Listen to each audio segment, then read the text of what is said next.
Boa noite. Hoje vamos iniciar este programa de forma diferente. Vou fazer a leitura integral de um texto do jornalista Luís Ribeiro, da revista Visão, que tem por título O Ambientalista Simplório. Aqui vai. Há um certo tipo de ambientalista que quer sol na eira e chuva no naval, que não aceita menos do que um mundo perfeito. Um mundo com azeite barato, mas sem olivais intensivos, com carros elétricos, mas sem prospeção de lítio, com energias renováveis, mas sem barragens nem eólicas, com floresta, desde que seja a do capuchinho vermelho, um mundo que não existe. O ambientalista simplório quer acabar com os combustíveis fósseis, quer energia limpa, sem emissões de gases com efeito de estufa, mas não quer barragens, porque as barragens destroem ecossistemas. Não quer eólicas, porque as ventoinhas estragam paisagens e perturbam os animais. Não quer energia nuclear, porque produz lixo radioativo. O ambientalista simplório quer florestas porque precisamos de árvores para absorver dióxido de carbono da atmosfera. Mas quer escolher as árvores. Não quer eucaliptos, não quer floresta de produção, quer a floresta do capuchinho vermelho, porque sempre viveu na cidade e julga que as florestas são assim. Quer dizer a cada proprietário o que pode plantar e ainda obrigá-lo a tratar do terreno num serviço gratuito, abnegado, para benefício da sociedade. O ambientalista simplório grita "ouçam os cientistas" quando os cientistas lhe dizem o que ele próprio quer ouvir. Ouçam os cientistas, estamos a destruir o planeta com as alterações climáticas.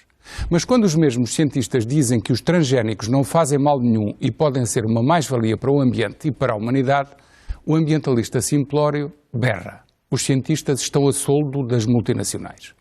O ambientalista simplório quer agricultura biológica porque não gosta de químicos, mas esquece-se de que tudo são químicos, do oxigênio que se respira ao sulfato de cobre usado, tal como centenas de outros produtos naturais, entre aspas, na agricultura biológica. Esquece de que a agricultura biológica precisa de mais espaço, valioso espaço, para produzir a mesma quantidade que a agricultura convencional e que esse espaço terá de ser ganho à custa de mais desflorestação. O ambientalista simplório quer que toda a gente se torne vegetariana ou vegan e acabar com a produção animal, mas ignora que sem produção animal todo o fertilizante utilizado para cultivar os seus vegetais terá de ser artificial e aí Deus nos livre dos químicos. O ambientalista simplório quer acabar com o jardim zoológico porque os animais não podem estar em cativeiro fechados a vida toda num espaço limitado, mas abre uma exceção para gatos e cães e coelhos, menos animais do que os outros. Esses já podem viver quase desde que nascem até ao dia em que morrem, trancados num apartamento de 50 metros quadrados, que é para o bem deles. O ambientalista simplório é contra o desperdício alimentar, mas não quer conservantes na comida, nem delícias do mar, nem nada que seja feito com restos de comida. O ambientalista simplório só cozinha com azeite, essa oitava maravilha para a saúde, mas vocifera contra os olivais intensivos no Alentejo. Produzir azeite em grande quantidade é a única forma de lhe baixar o preço e torná-lo acessível a todos. Ora, os pobres que comam bolos é a resposta. O ambientalista simplório chora a morte de cada rinoceronte e tigre, mas defende com unhas e dentes a medicina tradicional chinesa, que está por trás da perseguição a esses mesmos animais, para fazer pós milagrosos com os seus cornos e os seus ossos, porque as medicinas alternativas são naturais e lá está, o que é natural é bom, desde que não seja sal, cogumelos venenosos, arsénio, amianto, mercúrio, antraz, ortigas, malária, raios ultravioletas, etc, etc. O ambientalista simplório faz ainda campanhas para que se coma fruta feia, julgando que os agricultores mandam para o lixo tomates e maçãs que não interessam aos supermercados.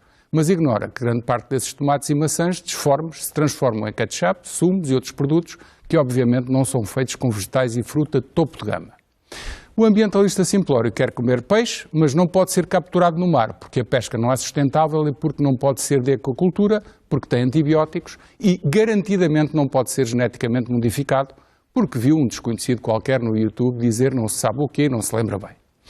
O ambientalista simplório quer que haja mais carros elétricos nas estradas, mas é contra a prospecção de lítio, essa insustentável fonte de poluição do ar, dos solos, das águas, e ele escreve nas redes sociais, teclando furiosamente no seu telemóvel que tem bateria de lítio. Este é o fim de citação do artigo de Luís Ribeiro, da Visão, um texto absolutamente oportuno e provocador, serve de ponto de partida para a conversa de hoje sobre a ideia da eliminação da carne de vaca da ementa de serviços oficiais e universidades como a de Coimbra. Pergunta minha, estarão o Primeiro-Ministro e o Ministro do Ambiente a fazer de ambientalistas simplórios? O Ministro do Ambiente, João Matos Fernandes, tinha dado o mote ao sugerir que os serviços do Estado deixassem de incluir carne nas refeições. O Primeiro-Ministro António Costa disse que era uma boa ideia e o Reitor da Universidade de Coimbra pô-la em prática. Ora, levado ao extremo, esta ideia implica uma forte redução na procura e um risco enorme para os produtores de gado bovino em Portugal. Terá o país muito a ganhar com a redução ou a eliminação do consumo de carne de vaca, ou os prejuízos serão muito maiores porque se perde um alimento rico em muitos elementos e porque a criação dos animais serve para preservar também o ambiente e a biodiversidade no meio rural? E se toda a gente passar a comer mais peixe, o que acontece ao que resta dos estoques nos oceanos? E se comermos vegetais, só vegetais, o que acontece ao que resta das florestas? Está assim lançado o debate, convidados para a conversa, Eduardo Oliveira e Costa. Sousa.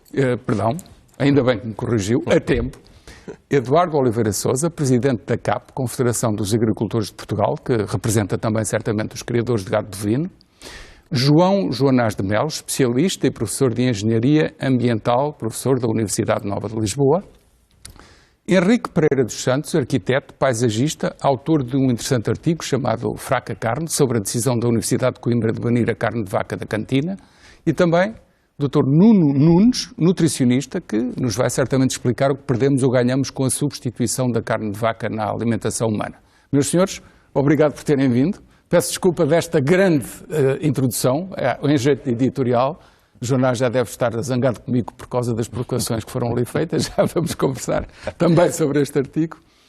Eduardo, qual é a sua opinião sobre esta ideia de um ministro que de repente o primeiro-ministro aceita e diz que é boa e depois há um reitor que põe em prática, assim tudo de seguida? Isto é uma ideia que cai aos trambolhões ou tem algum sentido? Prejudica os produtores? Qual é a sua opinião? Isso prejudica, obviamente. Em primeiro lugar, muito boa noite a todos. Cumprimento as pessoas que estão aqui e também os telespectadores.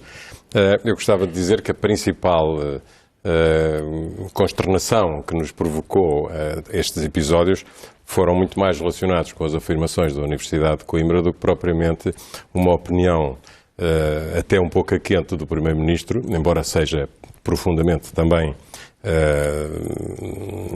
prejudicial ao setor agropecuário. Mas é uma sequência. É uma do Ministro do Ambiente, Primeiro-Ministro, Reitor da Universidade, decisão concreta. Eu acho que o do Primeiro-Ministro que é posterior à decisão, a primeira eu creio que foi a Universidade de Coimbra. Portanto, o Sr. Reitor da Universidade de Coimbra anuncia que a partir de janeiro de 2020, zero de carne de vaca na Universidade de Coimbra. Isso chocou-nos, porque dá-nos a sensação que foi uma medida impetuosa, pouco sustentada em base científica e muito pouco adaptada à nossa realidade do nosso país. Para lhe dar uma ideia, eu teria ficado muito agradado se o Sr. Reitor da Universidade de Coimbra dissesse, preocupados com as questões ambientais, sabendo que a bovinicultura tem um contributo na pequena percentagem que a agricultura tem nas emissões de gases de efeitos de estufa, que é cerca de 10% do total. A bovinicultura precisa de ser estudada entre nós, meio universitário, que é para isso que servem as universidades, e a partir de janeiro a carne de vaca vamos entrar numa fase de diminuir, porque também é bom que haja menor consumo de carne de vaca, como tem vindo a ser anunciado, tem que ser de origem nacional.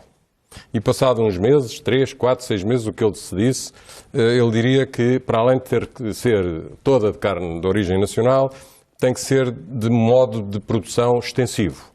Não pode ter origem em animais estabulados. E 6 meses depois diria, e tem que passar a ser de carne de bovinos nacionais de raças autóctones. E outra vez 6 meses depois, que além de serem nacionais e de raças autóctones, têm que estar num raio de ação de 40, 50 quilómetros para proteger os agricultores locais, aqueles que estão mais próximos, diminuir a pegada carbónica ao nível nacional, tudo isso. E de cada vez que houvesse este passo, teria havido uma promoção, de uma discussão, um aprofundar da matéria, pôr as pessoas a discutirem com base em conhecimento, com base em ciência. O que é que o Sr. Reitor fez com esta medida? Deu a sensação que está mais preocupado com o resultado do que com o problema. E, portanto, a partir de janeiro de 2020, zero carne de vaca. Zero carne de vaca, como o senhor disse muito bem, a seguir zero agricultores. E a seguir a zero agricultores, zero planeta, por aí fora. E, portanto, de uma penada, resolvem-se os problemas todos. Ficamos reduzidos a zero. Dá a sensação que é um jogo de azar. Atira-se com um palpite e esse palpite dá origem a duas coisas. Ou se acerta, ficamos todos satisfeitos, ou não se acerta e desculpem qualquer coisinha. Portanto, é esta negação do conhecimento e da ciência que a nós nos choca, porque isto não era aceitável vindo de uma escola primária, menos aceitável é vindo da Universidade, ainda por cima da Universidade de Coimbra. E isto, como nós defendemos que os problemas têm que ser devidamente equacionados para tentarmos encontrar uma solução, e é para isso que as pessoas estudam, e é para isso que nos ensinam, o local ideal para fazer isso é a Universidade. Mas vamos a impactos concretos. A Universidade de Coimbra é uma instituição, certamente com milhares de pessoas, entre alunos e professores. Exatamente. E funcionários e outros funcionários, mas a simbologia é muito forte. Por isso é que o próprio Ministro do Ambiente disse que nos jantares e nas cerimónias oficiais já não deveria haver carne, era melhor comer peixe porque era bom e que substituía perfeitamente. Mas, por extensão, isto é uma simbologia que leva a que muitas famílias digam, então também vou deixar de comer. Já estudaram certamente o impacto na produção. Exatamente. O que é que isso a curto e médio prazo representa ou em falências, ou em menor número de negócios, volume de negócios? Estudaram esses cenários? Nós não estudamos os cenários porque nós não queremos sequer que esses cenários possam ser realistas no curto espaço de tempo. Certo. Isso vai acontecer. Mas quantos de uma forma produtores existem progressiva, e quanto é que tem de volume de negócios, grosso modo? Não tenho esse número na cabeça, mas são muitas centenas, são milhões de euros que anualmente se produzem, e é preciso também dizer que cerca de metade da carne que é consumida em Portugal é importada. Certo. Portanto, se houver necessidade de levar as pessoas a consumirem menos carne de vaca, temos uma margem de 50% antes de entrarmos na produção nacional, sem prejudicar a produção nacional. E a produção nacional, aquela que nós mais defendemos ligada com este assunto, é aquela que tem um comportamento de ligação ao território, através do pastoreio em pastagens o mais possível diversas, que estão inclusivamente a ser melhoradas com programas específicos de apoio aos agricultores, para darem sustentabilidade às áreas, por exemplo, do montado, e isso leva a combater, por exemplo, o processo de desertificação. Talvez algumas pessoas que vivam exclusivamente na cidade não percebam, mas o animal a passear no campo e a comer o mato e a estrumar o terreno é vital para promover biodiversidade e a própria proteção do ambiente. E para proteger o avanço da desertificação, que vai dar origem a mais fogos florestais. E se houver menos pessoas no campo, menos vacas dá origem a menos pessoas, há menos capacidade de gerir o próprio território. E esse fenómeno tem que ser combatido.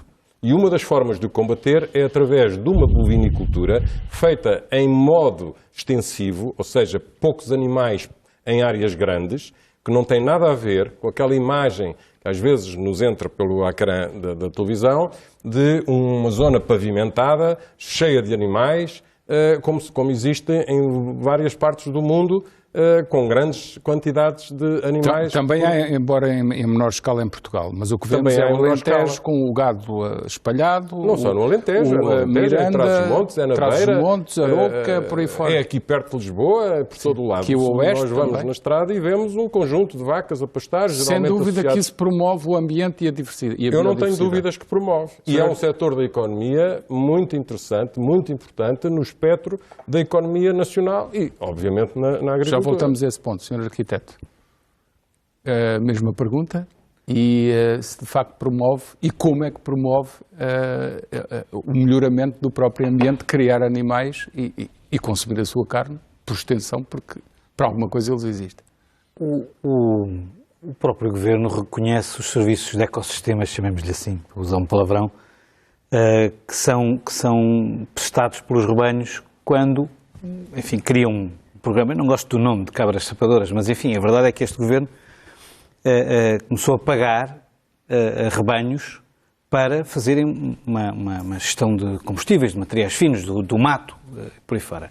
Isso é o reconhecimento de que estes animais prestam um serviço à sociedade. De outra maneira, não faria sentido que o Governo pagasse. Ora, não faz sentido que, ao mesmo tempo que o Governo reconheça isto e pague para estes rebanhos produzirem esse serviço, diga depois às suas compras, não, mas não podemos comer isso. Não faz... Neste caso é o gado bovino, mas também tem esse efeito... Eu estou a falar das cabras, mas o problema é igual. Sim, o gado bovino depende do que for, mas as maronesas que andam no alvão fazem funções, não comem exatamente as mesmas coisas, mas fazem funções semelhantes. Claro. Aliás, a Terra Maronesa é uma associação que fez uma excelente resposta ao reitor da Universidade de Coimbra, exatamente baseada neste pressuposto. Há, de facto, um conjunto de serviços de ecossistema que estão associados à utilização de animais e à produção de animais, que alguns têm alternativas. Por exemplo, na gestão da fertilidade existe uma alternativa, são os adubos azotados, são os adubos industriais de síntese. E esses são a alternativa à utilização de animais na fertilização e no fecho de ciclos. Mas se nós estamos a discutir questões de sustentabilidade, não será com certeza dizendo, bom, aqui não podemos usar animais, então vamos usar adubos de síntese. Na prática, todo este assunto é na verdade uma boa definição de populismo, que é pegar num assunto complexo e reduzi-lo a uma solução simples, quando a coisa não é assim. Ao contrário do que acontece no carbono, que existe uma moeda que é o carbono, não é? Que nos permite medir tudo. No caso da alimentação, a coisa é bastante mais complicada, porque o problema põe-se com os sistemas de produção. Não é o peixe ou a carne ou a soja que é bom ou mau em si, não são os produtos. São os sistemas de produção. E eu posso ter uma soja incomparavelmente mais impactante que a produção de vacas ou a produção de cabras. O que me faz confusão, faz reagir no caso desta história da Universidade de Coimbra e também já agora na história do peixe nos banquetes oficiais, é esta simplificação razoavelmente primária. O assunto é de facto complicado e, portanto, vamos lá discutir os sistemas de produção. Mas este sistema de produção é assim tão prejudicial? Porque o metano libertam, a maior parte do metano, porque eu sei, não sou engenheiro nem ambientalista, mas é libertado do fundo dos lagos e do fundo dos oceanos. Aliás, sim, o fundo dos oceanos está cheio de metano. Sim, com certeza, mas há uma parte que está relacionada com os animais ruminantes. Mas essa não é a maior parte, digo eu. Está bem, mas se nós só tratamos daquilo que é a maior parte, nunca mais resolvemos nada, não é? Portanto, temos que ir por passos. Temos que ir por passos e temos que ir com sensatez. Mas faz sentido reduzir muito a produção em Portugal, quando os maiores criadores estão na América Latina e estão Depende da produção. Não é? Voltamos ao mesmo problema. Está bem, depende da forma como é feita a produção de gado bovino. Em Portugal se for intensiva e etc, mas faz sentido do ponto de vista em Portugal é assim tão intensiva? Depende dos produtores, temos tudo, não é? Temos tudo. Temos de tudo.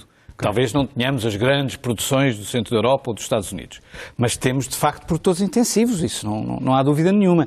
E desse ponto de vista não podemos confundir o impacto desta produção intensiva com uma produção extensiva, como acontece com a maronesa, como acontece com a arauquesa, como acontece com o barrosã, que são pastos com pastos chamada pastagens pobres e complementado com pastagens semeadas, biodiversas, como já foi dito. Não podemos confundir o sistema de produção.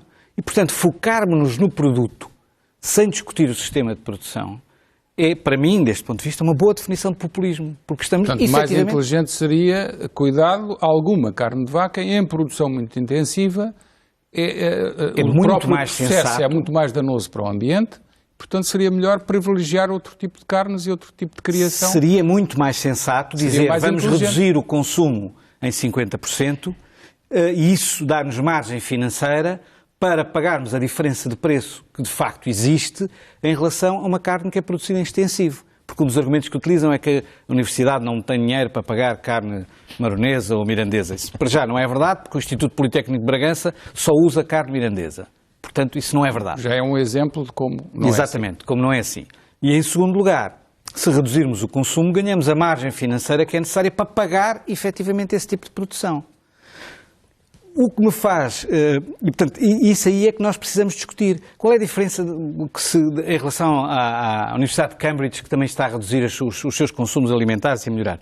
É que a Universidade de Cambridge fez um estudo aturado do assunto, definiu 4 objetivos, que é diminuir o consumo de carnes de ruminantes, diminuir o desperdício alimentar, que é outro aspecto muito importante, do qual me faz confusão que não se tenha falado neste contexto, aumentar os vegetais e os produtos frescos. Há estes quatro objetivos. Mas isso tudo é um processo que vem de trás, que implica a formação dos cozinheiros.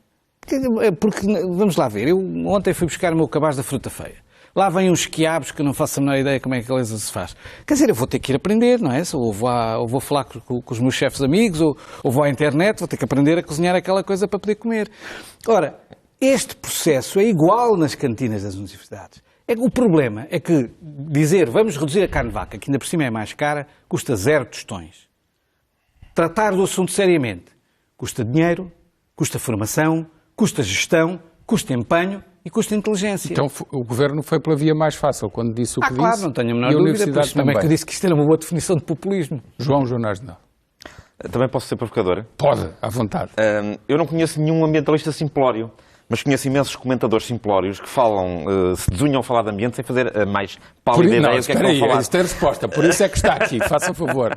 Mas reconheceu alguns argumentos de interesse na provocação da leitura do artigo. É provocatório, mas é pouco útil porque é demasiado caricatural para ter utilidade. Mas olha que há coisas que eu vejo em alguns ativistas ambientalistas. E, portanto, não é útil tomar a nuvem por Juno, tal como não é útil confundir os modos de produção da carne de vaca. Não é? Okay. Eu concordo com muito o que foi dito pelos intervenientes anteriores. O que é verdadeiramente importante é que se o argumento é a pegada carbónica, ou mais genericamente aquilo que se pode designar como uma pegada ecológica, pegada ambiental, enfim, há várias formulações, em última análise é evidente que os impactos sobre o ambiente são causados pelo nosso estilo de vida. Ou seja, quem tem as chaminés são as fábricas, mas as fábricas existem porque nós compramos coisas às fábricas, não é? Compramos a camisa, compramos o casaco, compramos a mesa, portanto, assim que comprou a mesa, portanto, essas coisas são produzidas em fábricas e, portanto, toda a pegada ecológica do nosso sistema produtivo decorre do nosso estilo de vida e daquilo que nós estamos interessados em comprar.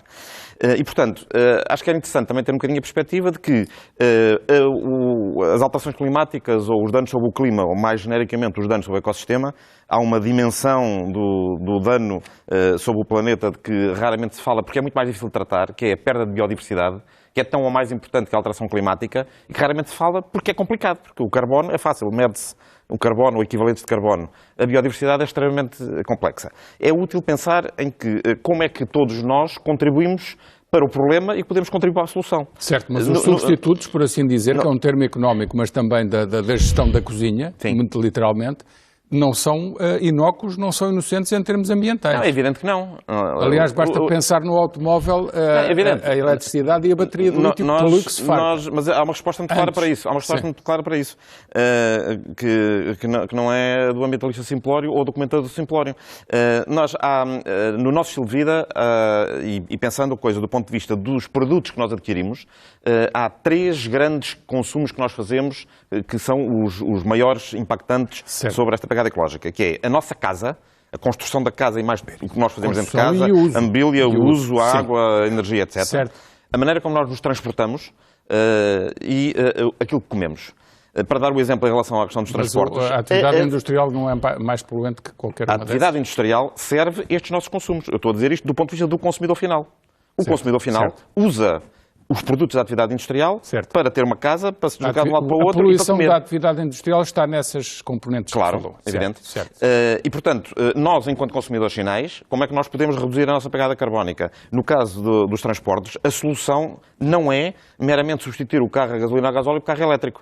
A principal solução é termos um sistema de transportes públicos em condições, porque, como acontece no mais com menos gasto unitário da energia, da unidade de energia. Exatamente, porque o carro elétrico tem vantagens, por exemplo, em termos de emissões de dióxido de carbono e de outros gases de efeito de estufa, mas tem desvantagens, por exemplo, no ciclo de vida do fabrico das baterias, concretamente. Que é muito parecido. Seja de líquido, de chumbo ou de outra coisa. Há quem diga que é muito parecido, um é à cabeça, o outro é durante a vida. Comparando um carro... Se nós compararmos um com o outro, e se compararmos isso com qualquer transporte coletivo, autocarro, metro, bem desenhado, o carro individual tem sempre uma pegada ecológica muito maior do que um bom transporte coletivo. Mas o elétrico em relação ao gasóleo, um polui antes, outro polui depois, há cientistas que dizem que é idêntico, não? Depende de como é que se fazem as contas, mas digamos que é da mesma ordem de grandeza.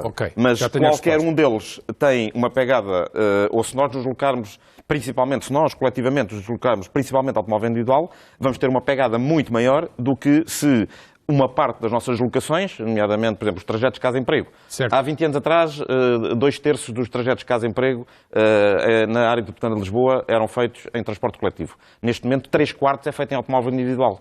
Portanto, esta é que é a grande pegada, concretamente, do segmento de transportes. Vamos o segmento agora, alimentar. O segmento põe-se alimentar exatamente a e mesma é esta questão porque os espectadores estão muito focados agora nesta portanto, questão da carne. Eu ia repegar um argumento que já foi referido e que é efetivamente importante, que é qual é o processo de produção. É completamente diferente eu estar a falar de produção intensiva do que falar de produção extensiva. Mas, desculpe, o João não caiu num país que é teórico e que não existe. Não, caiu Portugal. num país que existe, que é Portugal, Que é Portugal. e conhece-o. Portanto, Conheço, agora conheço. pergunto-lhe, conhecendo aquilo que existe nestas produções extensivas do Alentejo, de Miranda, de Arouca, por aí fora, e conhecendo também algumas intensivas, o que é que acha? É bom reduzir o consumo de carne de vaca? Eu diria, e o efeito vai ser aquele que vamos começar pelo efeito macro e depois vamos ver o micro. Okay. Do ponto de vista, quer de emissões de gases de efeito de estufa, quer, eu diria até de saúde alimentar, mas está aqui um especialista, vai falar mais sobre isso. Já vamos ouvir. Nós, coletivamente, a sociedade portuguesa come carne a mais. Comemos carne a mais. E, portanto, sim, é desejável reduzir esse consumo. Primeira questão macro. Comemos carne a mais de toda a origem? Comemos carne a mais em geral e, em particular, comemos carne a mais de carnes vermelhas, carne de vaca, carne de porco. Certo. O que é diferente de dizer vamos acabar com isso, não é? Por várias razões, quer do ponto de vista de diversidade alimentar, porque eu diria que a biodiversidade é uma boa coisa no ecossistema, mas também na alimentação. Nós hoje em dia comemos menos coisas que os nossos antepassados comiam e é uma das razões, eventualmente, que leva a que tenhamos alguns problemas de saúde. Temos pouca diversidade alimentar. E, portanto, a diversidade alimentar é uma coisa boa, mas, de facto, na nossa dieta, comparado até com os nossos avós, nós comemos mais carne do que devíamos. E, portanto, sim, é desejável reduzir o consumo de carne. Onde é que ele deve ser reduzido? Deve ser reduzido nas produções que têm mais impactos ambientais. E é esta da carne bovina? A carne bovina, todos os animais ruminantes têm algum impacto, nomeadamente na questão da emissão de metano devido ao processo digestivo, certo. Mas não é só esse o impacto que existe. Existem outros impactos, alguns até podem ter efeitos positivos, como foi dito em termos territoriais, mas é sobretudo uma questão de quantidade e de processo de produção. O processo de produção é muito importante. Animais estabulados, não só é mais difícil controlar a alimentação do ponto de vista, e portanto podem até ter, a própria gestão dos animais pode ser mais difícil de controlar, mas a gestão dos resíduos de animais estabulados é só por si um fator que causa imensas emissões, concretamente de metano. Então eu não posso agora não referir o que tenho na ideia, que é o seguinte: incentiva-se a redução do consumo de carne de vaca e sabe o que vai acontecer imediatamente, consome-se mais carne de porco, é imediato. Conhecendo os hábitos dos portugueses e aquilo que é neste momento o tipo de consumo, é imediato. O que significa, como sabe, poluem tanto ou mais, no caso das águas ainda mais. O que significa que, como aliás já foi dito, isto tem que ser... Qual é que é o objetivo? O objetivo é reduzir a nossa pegada carbónica. Vamos ter que reduzir a nossa pegada carbónica nestes 3 grandes domínios, a nossa casa e a maneira como gastamos energia, água, etc., na nossa casa. Certo, percebi. Os transportes e a alimentação. O peixe é um bom substituto da carne, que traz outros problemas logo a seguir. É que foi o que o Ministro disse, o Ministro do Ambiente. Todas as formas de produção alimentar, nós, humanidade, estamos a ocupar de forma intensiva qualquer coisa como 80 e tal por cento, quase 90% da área do planeta. Certo. E, portanto, tudo aquilo que nós comemos a mais é excessivo. E, portanto, o peixe processo... incluído? O peixe incluído, a maior parte dos estoques de peixe naturais já cracharam. Sim. E, portanto, o que significa que temos neste momento um recurso cada vez maior à aquacultura, que é uma forma de produção intensiva, que tem os seus próprios problemas, porque... Também faz poluição.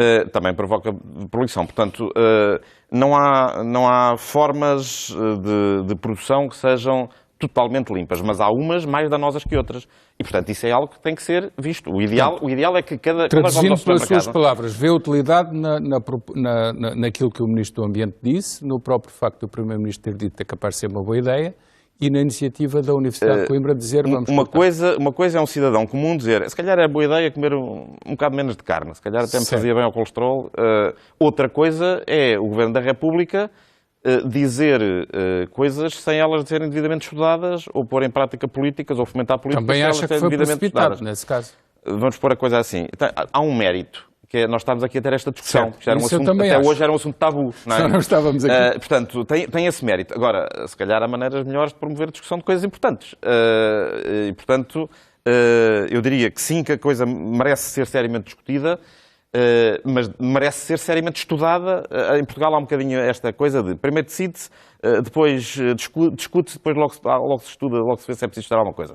Eu, como sou cientista, gosto do método ao contrário. Vamos estudar primeiro. Depois discute-se as várias soluções com informação fundamentada. E depois então decide-se fazer esta solução ou outra. Ainda vamos voltar a este tema, mas não queria deixar de terminar esta ronda sem perguntar se nos tornarmos todos vegetarianos. O que é que acontece? Depois a superfície do planeta não chega. Destrói-se mais floresta para conseguir cultivar mais fibra vegetal. A utilização a produção de animais para consumo, para a nossa alimentação, usa mais espaço do que a produção vegetal.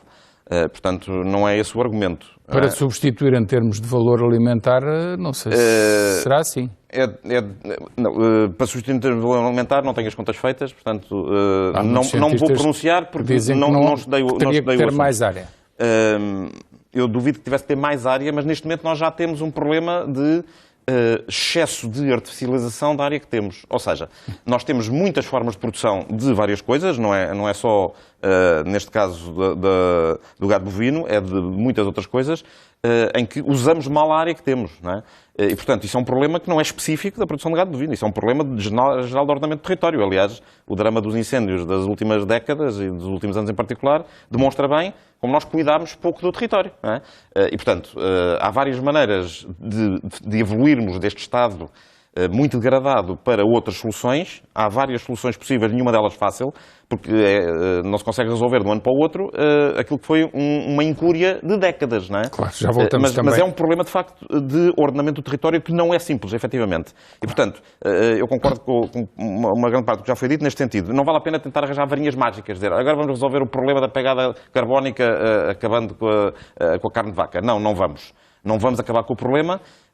E se é útil discutir a coisa, e é útil discutir a coisa, então mas vamos discuti-la seriamente é o que estamos e usar metodologias científicas para ver realmente quais é que são as melhores soluções. Nuno, a sua opinião sobre esta migração, diria eu, deste tipo de consumo para outro tipo de consumo, ou outro tipo de carnes, ou outro tipo de alimentos substitutos, ou só vegetais. Esta discussão, para si, faz-lhe sentido parar de comer a carne de vaca por razões ambientais? Ora bem, do ponto de vista alimentar e nutricional, faz sentido, do nosso ponto de vista, a diversidade alimentar. E é possível, evidentemente, substituirmos alimentos pertencentes ao mesmo grupo, não é? Se pegarmos na roda dos alimentos portugueses, podemos ver o grupo da carne, do peixe, dos ovos como alimentos semelhantes do ponto de vista nutricional. E, portanto, há sempre hipótese de os substituir. Mas todos têm características interessantes. Não é por acaso que ao longo da história da humanidade nós sempre nos assumimos como omnívoros, não é? Sempre comemos de tudo, desde os primórdios da nossa história, em que fomos coletores e caçadores. Depois, a outra grande revolução foi a Revolução Agrícola, não é? E, posteriormente, a Revolução Industrial, com toda a panóplia de novos alimentos que introduziu na nossa alimentação. Mas, na verdade, se nós conseguíssemos, por exemplo, reabilitar a famosa dieta mediterrânica, ou padrão alimentar mediterrâneo, conseguiríamos, com certeza, responder a alguns dos problemas que nós temos hoje, nomeadamente a produção alimentar, mas mais também local. Tinha carne, embora também tem menos. carne, exatamente. Também faz parte do padrão alimentar mediterrâneo. Bovina, carne de vaca. Também exatamente. É verdade que o nosso consumo per capita de carne vermelha está acima, como já aqui foi dito, e bem, daquilo que seria o desejável segundo alguns estudos. Na verdade, pensa-se que, certamente, 1 a 2 porções de carne de vaca, neste caso, por semana, seria suficiente. 2 bifes por semana, pronto. Pronto, exatamente. Bifes de que 100 para uma gramas. refeição. Exatamente, que dê para uma refeição. Seria o ideal. O que se verifica é que o consumo está acima disso. Anda à volta de 70 gramas, à volta de 70 gramas por dia, o que dá realmente um número bem mais alto semanalmente, evidentemente. Portanto, agora, podemos fazer essa substituição por outro tipo de alimentos, como me perguntou, é verdade.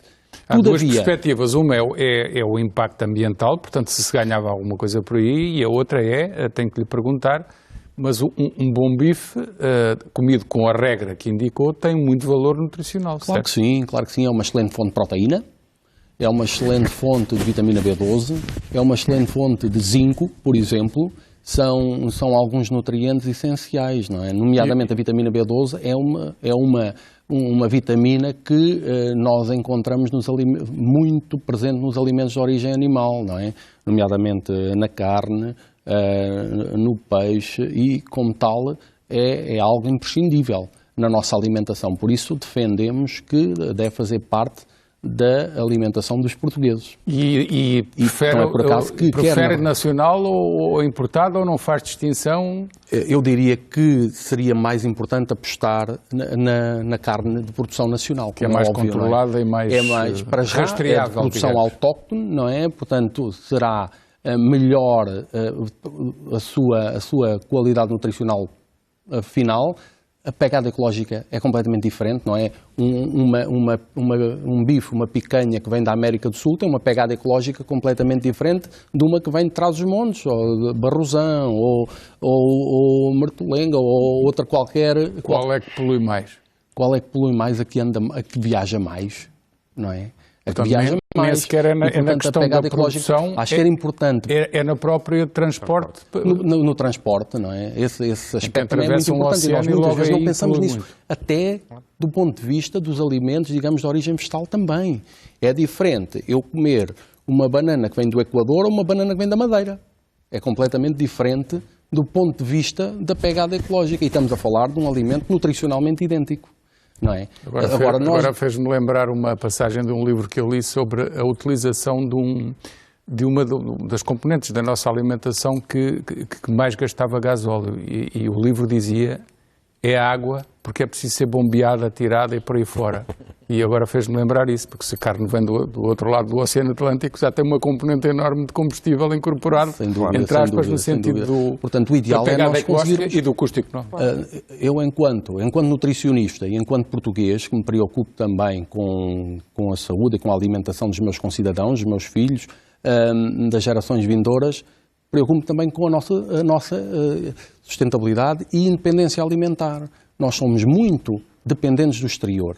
E, de facto, temos também que pensar, se nos tornássemos, por exemplo, pegando no livro de Saramago, numa enorme jangada de pedra, como é que nós conseguiríamos sobreviver? Teríamos que repensar muito bem a nossa capacidade de produção alimentar. Voltávamos aos anos 30 e ia toda a gente para o campo, para a agricultura de sobrevivência. Hoje em dia, nas cidades, já se voltou a reabilitar as hortas urbanas. Penso que é uma medida interessante, uma boa ideia. E temos que pensar cada vez mais... Devia ser mais incentivado e os poderes públicos aproveitarem muito mais terrenos desocupados. Claro, porque há tantos terrenos que estão abandonados, que cresce realmente ervas, mato, e que depois se tornam ponto de combustão para pessoas mais incautas que deitam. Claro, por exemplo, também acontece o problema de deitar um simples cigarro pode provocar um incêndio, não é? E, portanto, não há dúvida que temos que pensar estas questões, pensar de uma forma global, mas agir localmente. Não me respondeu à iniciativa política. Também acha que foi populista? Foi oportuna? As declarações do Ministro do Ambiente e na sequência do Primeiro-Ministro e a decisão da Universidade, o que é que acha disto tudo? Quem nos dera que resolvesse o problema da pegada ecológica, quem nos dera, seria fantástico. Agora, na verdade, não resolve o problema, é preciso ir mais além do que isso. Acho que peca por ser redutor à visão, não é? Todavia, é bom porque estamos a falar dessas questões. É bom porque alertamos a opinião pública para uma questão importante que é da nossa própria alimentação. E nós muitas vezes não pensamos no impacto que a nossa alimentação tem e que as escolhas que nós fazemos, as escolhas alimentares, têm também no ecossistema e no país e no mundo em que vivemos. Mas com certeza que temos que pensar e que refletir sobre elas para todos encontrarmos melhores soluções. Não ouviu a opinião do Sr. Arquiteto sobre aquilo que seria substituir a carne por a utilização ou o consumo de vegetais de uma forma massiva, digamos? Levar grande parte da humanidade a fazer essa transição. Já discutimos aqui um bocadinho sobre a utilização do que seria utilizar mais ou menos solo disponível, há quem preveja que destruiria o resto das florestas para se conseguir ter solo suficiente para produzir esse tipo de alimentos. Eu não gostaria de contribuir para a simplificação de um problema complexo. Certo, mas como por algum lado temos de começar, exato. Tem que haver perguntas focadas em alguns aspectos. Qual é o princípio geral que nós deveríamos ter? Nós deveríamos ter uma alimentação com mais frugalidade e com mais diversidade. Ou seja, nós devíamos comer menos, de uma forma mais frugal, desperdiçar menos, mas, ao mesmo tempo, com maior diversidade. É verdade que comemos carne a mais, isso não tenho a menor dúvida. Há um livrinho, um opúsculo da Junta dos Produtos Pecuários, acho que era assim que se chamava, chamado O Problema das Carnes, que é um livrinho dos anos 50, 40, que reúne uma série de discursos parlamentares na Assembleia, parlamentares, enfim, tanto quanto a Assembleia Nacional era um parlamento, mas enfim, dos discursos dos deputados da Assembleia Nacional sobre esta questão das carnes. E, na verdade, nessa altura comia-se muito pouca carne, porque, na verdade, nós não produzíamos para consumo. As vacas que nós tínhamos no país eram para produzir trabalho, estavam lá para trabalhar, e quando já não serviam para trabalhar, iam para o talho. Naturalmente, a qualidade da carne ressentia-se, e, portanto, mas também havia muito pouca gente a comer. Aliás, há um indivíduo que diz, no meio daquilo tudo, que, basicamente, nós somos todos, mas vegetarianos. Felizmente temos um bom bocado de peixe relativamente barato, dizia naquele momento, não é que sejamos enquanto espécie, não é? Certo. Mas na altura, praticamente as pessoas comiam vegetais, algum peixe, sardinha, bacalhau seco, e tinham um porco para o ano inteiro. E depois, de vez em quando, lá havia umas loucuras ou nos casamentos ou na festa da aldeia. Vendiam os presuntos e os lombos para conseguir comprar os sapatos e as camisas para a família. Sim, havia depois na festa da aldeia e nos casamentos alguma distensão desse ponto de vista. Essa alimentação, no seu melhor, na verdade, a dieta mediterrânica no seu melhor, comer parcimoniosamente. É verdade, mas as pessoas passavam fome que se fartavam. Portanto, há aqui este pequeno pormenor, é que a substituição das leguminosas secas, isto é, feijão, grão, favas, etc., por proteína rica, isto é, ovos, leite, galinhas e carne, foi feita ali no fim dos anos 60, princípio dos anos 70, está perfeitamente documentada, está estudada, está perfeitamente identificada nos dados do INE, porque isso corresponde a maior riqueza. Exatamente. E isso é o que está a acontecer na China atualmente e na Índia atualmente. E a seguir, acima disto, está a acontecer com uma outra característica que nós temos agora, que é termos gatinhos e cãezinhos em casa. 20 a 30% da pegada da produção de carne não é para nós, é para os nossos gatos e para os nossos cães. Portanto, é preciso nós, mais uma vez, não reduzirmos isto a um problema... Ele é, de facto, um problema complicado, porque ele responde a consumos, como disse o Joanás. Mas temos a ganhar com comer mais vegetais ou não? Ganhamos com comer mais vegetais. Mas há que evitar aí um simplismo que também é frequente, que é dizer, bom, a terra que dá para produzir animais, daria para produzir muito mais vegetais, porque dava para alimentar 7 vezes mais. E atenção, não é assim linearmente. Numa terra que indiferentemente pode produzir alimentos que nós consumimos e ou gado, essa relação até pode existir. Agora, ninguém vai produzir alimentos que nós não comemos tojo, não é? Nas pampas argentinas não se faz vegetais assim de qualquer maneira. Há muitos, nos prados salgados da Lesíria, não vai lá pôr agricultura nenhuma. Ou tem gado ou não tem gado. O resto é abandono. Portanto, a ideia de que é possível produzir o que quisermos em cada um dos sítios da Terra está errada. E muitas desses cálculos que são feitos pressupõem que nós podemos, indiferentemente, sem contar com as condições ecológicas do local onde nós estamos a produzir o que quisermos. Ora, isso não é verdade. Já agora, só um pequeno pormenor. Rapidamente, só um pequeno pormenor. Nós falamos sempre de bifes, mas, francamente, não há razão nenhuma para deixarmos de comer mão de vaca. Não há razão nenhuma para que parte da carne que nós comemos não sejam pezinhos de coentrada. Nós estamos completamente a perder o hábito de utilizar as partes menos nobres dos animais, quando isso não faz o menor sentido. É bem melhor nós utilizarmos essas partes, porque isso permite uma eficiência muito maior na utilização dos animais. Salvam-se as bochechas de porco. Exato, as bochechas de porco, as orelhas, etc. Exato. Eduardo. Olha, eu gostava de trazer uns números. Sim. Que podem ser até impressionantes. O primeiro tem a ver um bocadinho com isto que aqui foi dito, quando se fala da alimentação das vacas e da capacidade das vacas de transformarem em proteína e em alimento para nós aquilo que nós humanos não poderemos fazer no lugar delas. 86% da base da alimentação das vacas não é digestível pelos humanos. O que significa que se nós tirarmos as vacas, nós não vamos substituí-las no controle daquelas ervas, não podemos transformá-las em energia para nós. 86% do que elas comem não serve para nós. E depois nós conseguimos, por isso é que elas são ruminantes, por isso é que elas têm uma digestão complexa e tudo isso e tal. Agora, mais dois... Isso é uma forma indireta de aproveitar o que a natureza nos dá via a criação do animal. Portanto, é importante as pessoas debruçarem-se sobre este conhecimento. É outra faceta da complexidade que falava. Exatamente. Outra coisa, tem ideia de qual é a superfície, em termos percentuais, qual é a área do planeta que é dedicada à agricultura no mundo inteiro? Qual é a percentagem? Devia saber, mas não tenho ideia. 3%.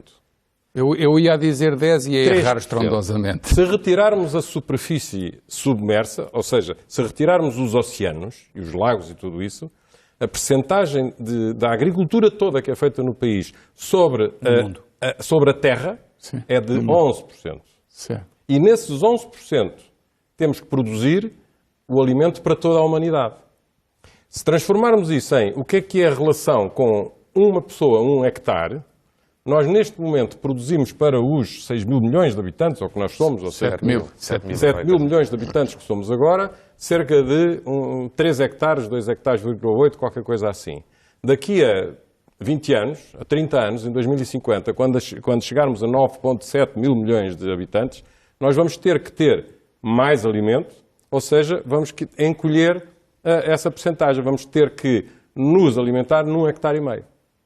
Ora, onde é que está aqui a solução para isto, face a um processo de alterações climáticas? Alguns cientistas dizem que é, por um lado, criar carne em laboratório, criar ovos a partir de fibra vegetal que já existe. Eu não estarei cá, com certeza, quando chegar a espero que ainda não dias. acabei. E apostar na criação dos insetos comestíveis. Sim, mas esses acredito. E que não é uma anedota, é verdade, mas que é nutricional, aliás. Mas eu aceito e não me custa nada dizer que estou disponível para experimentar. Não me custa nada. Agora, já comemos os caracóis, portanto, nós também comemos bichos esquisitos. Nós comemos caracóis, por exemplo, e há pessoas que lhes repugnam os caracóis. Claro. Mas sem entrar nesse tipo de conversa. O que eu estava a querer dizer com isto é que temos que pensar na tecnologia e na eficiência e no aumento da produtividade. E os agricultores são os primeiros a querer entrar nesse processo.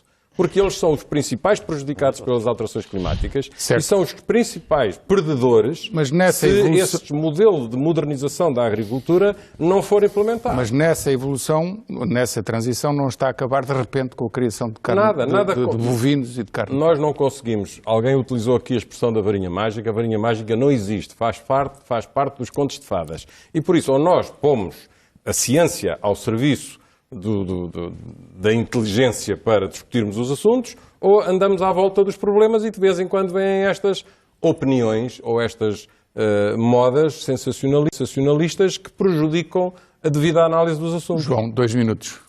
Nós precisamos mesmo mudar de estilo de vida. 2 minutos para alegações finais. E eu acho que essa mudança de estilo de vida passa por as pessoas perceberem que fazemos todos parte do problema e da solução. Isto é muito importante. Há coisas que nós podemos decidir por nós próprios. Como é que nós gerimos a nossa casa? O que é que nós compramos no supermercado? Para isso precisamos ter informação. Por exemplo, uma das coisas que nós estamos a trabalhar na universidade é indicadores que permitam, dentro de algum tempo, com mais ciência, da mesma maneira que os produtos têm uma etiqueta com o preço, haver uma etiqueta de qual é que é a pegada ambiental que isto tem. Quanto é que se está a gastar de água, quanto é que se está a emitir de carbono, quanto é que se está a poluir. Por exemplo, este tipo de informar os consumidores para as pessoas fazerem escolhas informadas. Portanto, nós somos, de facto, parte do problema da solução. Agora, há coisas que têm que ser, de facto, decididas a outro nível. Por exemplo, um sistema de transportes coletivo capaz tem que partir necessariamente dos poderes públicos, não são os cidadãos individuais que o conseguem fazer. Há outras que dependem em parte do poder público, em parte dos nossos atos privados. Por exemplo, toda a área da energia e da gestão da energia nos edifícios, incluindo as nossas casas, depende em parte de nós podermos adquirir equipamentos mais eficientes, mas depende muito do nosso comportamento na casa.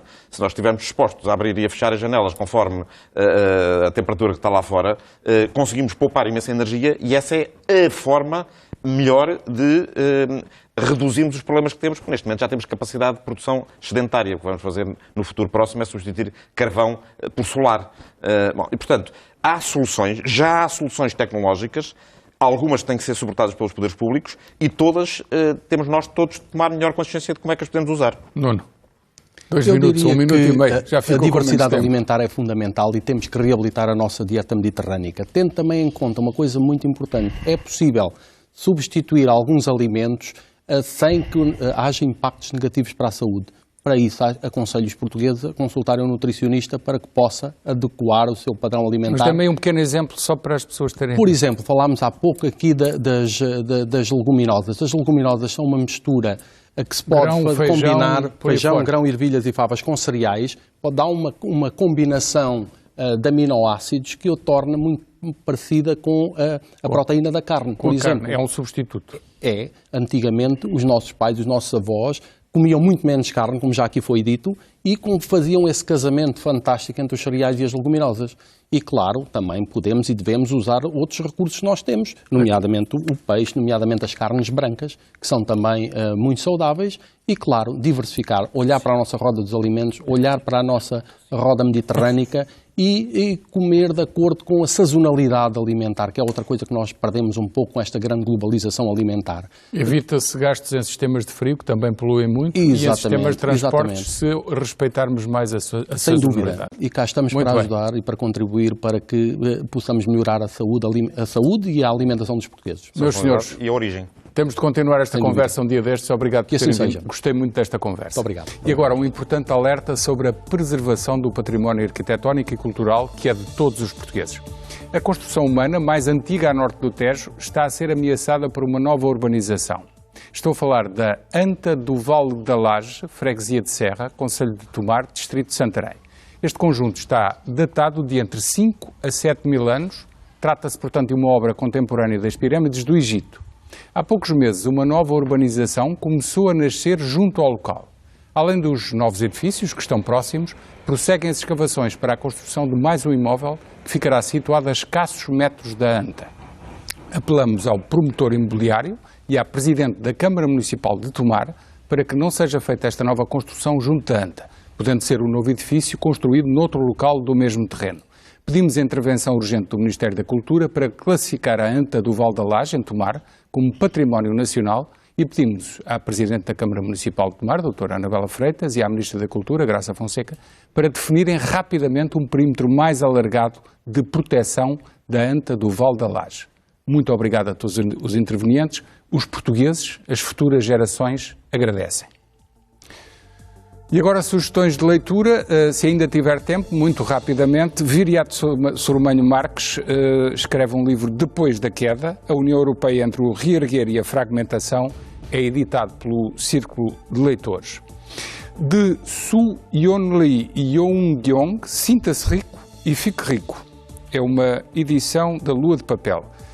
Manual Thinking, a ferramenta essencial para gerir o trabalho criativo em equipa, é da Casa das Letras, com prefácio de Ferran Adrià, é escrito por Lucky Huber. De Sandra Duarte Tavares, Comunicar com Sucesso, inclui os erros mais comuns da língua portuguesa, da Oficina do Livro.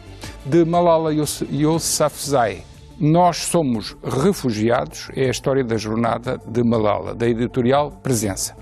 E, por último, finalista do National Book Award, O Rapto de Edgardo Mortara, um livro de David Kertzer, da editorial Presença. É tudo. Até quarta-feira. Muito obrigado pela vossa atenção. Tenham uma boa semana.